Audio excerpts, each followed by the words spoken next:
All right, and we are back here on the GSMC Football Podcast. And for the third part of the show, we're going to talk about Ja'Marr Chase and Tee Higgins, the top two wide receivers for the Cincinnati Bengals, being absent from OTAs, and we'll discuss whether that is a big deal or not. And I know Tee Higgins is a player that I've talked about a lot this offseason because he's looking for a new deal. And Ja'Marr Chase, a little further down the line, but he is also seeking a new deal as well. And right now they're both absent from OTAs. Now, I wanted to touch upon what Zac Taylor had to say, and then I'll give you my take on whether I agree with him or not, on if it's a big deal or not that they're not at OTAs. So this is what he said. He said, no, I think that they'll get the work in at the necessary time. And please, we have a high turnout for voluntary workouts. I told the guys I understand that it's voluntary. I appreciate them showing up.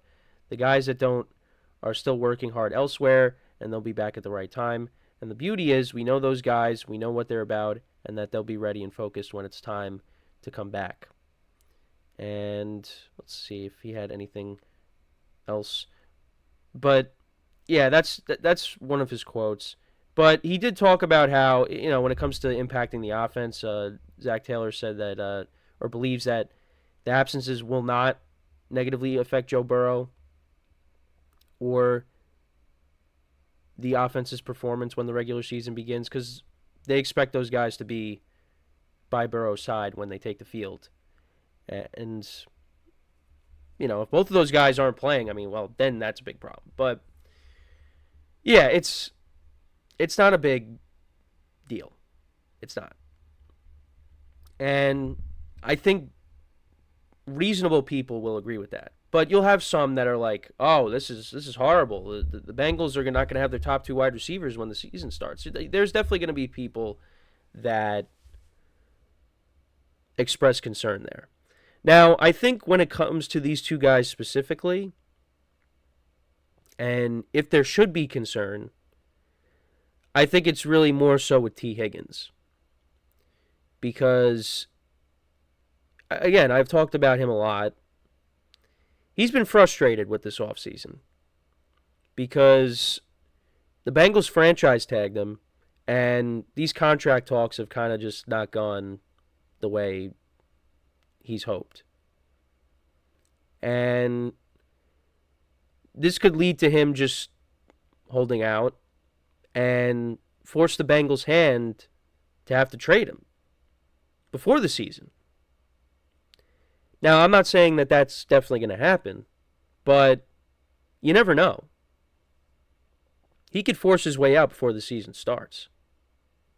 Now, I think ultimately what's going to end up happening is he will go to another team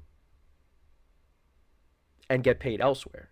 Ja'Marr Chase is the one that's going to get paid, and he's going to be in Cincinnati with Joe Burrow for the foreseeable future. But you can't pay everybody. The Bengals had to let guys go trade away Joe Mixon to save money. They signed Zach Moss, who had a productive year last year with the Colts. They're gearing up to pay at least one of their receivers. They also drafted a receiver. So, yeah, all signs kind of point to at least one of these receivers not being there. And it's most likely going to be Tee Higgins. And when it comes to who should the Bengals keep if you had to pick, probably got to pick Ja'Marr Chase. But Tee Higgins is a really good wide receiver.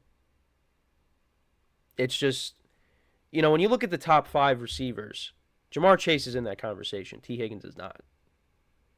But that's no disrespect to Tee Higgins. Tee Higgins, like I said, very talented wide receiver.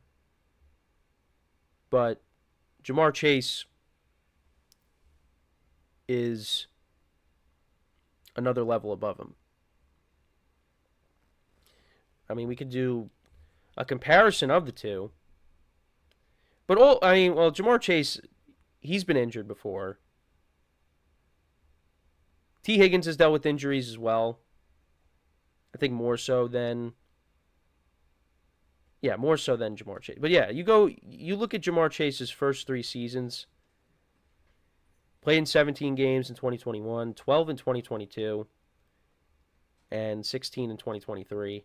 Had over 1,000 yards all 3 seasons. 1,455 yards in 2021, 13 touchdowns, 81 receptions, then 87 receptions.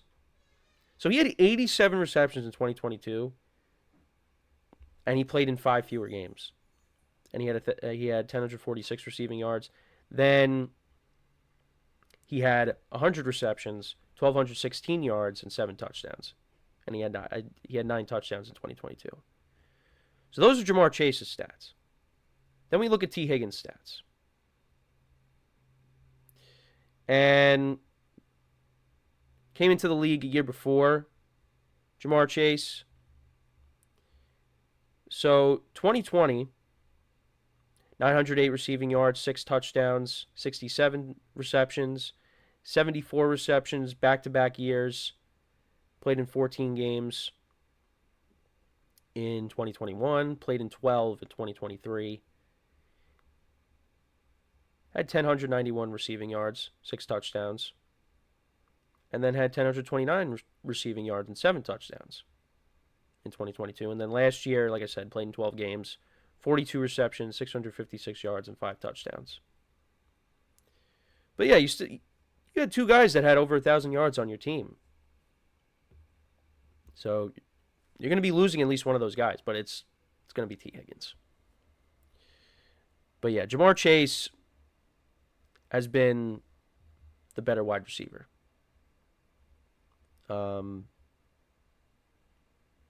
Not significantly, but yeah, they're gonna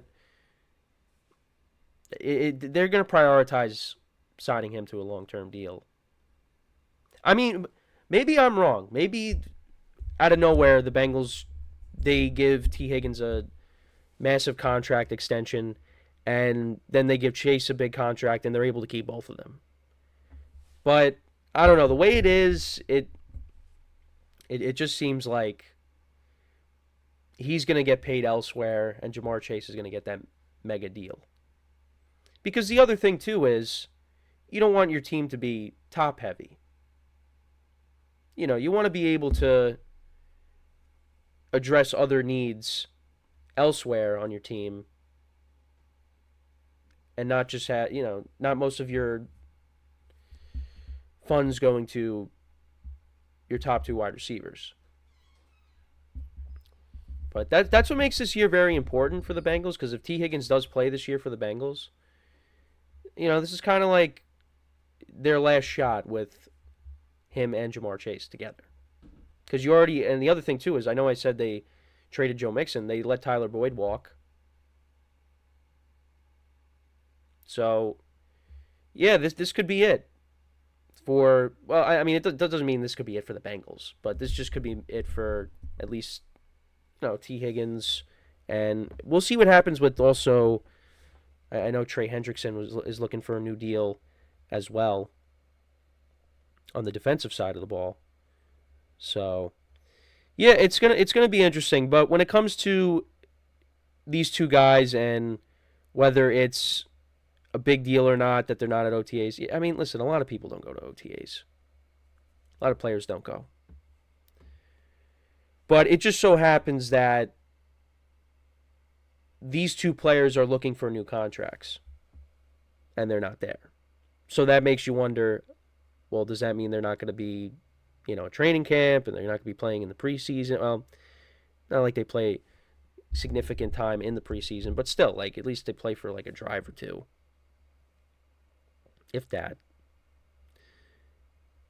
And then if that leaks into the if it starts leaking into the regular season, then we know it's a problem. But we got ways to go before that. So it's not a big deal, and Zac Taylor's downplaying it, so I think he's also because he doesn't want to, send out a panic to the fan base.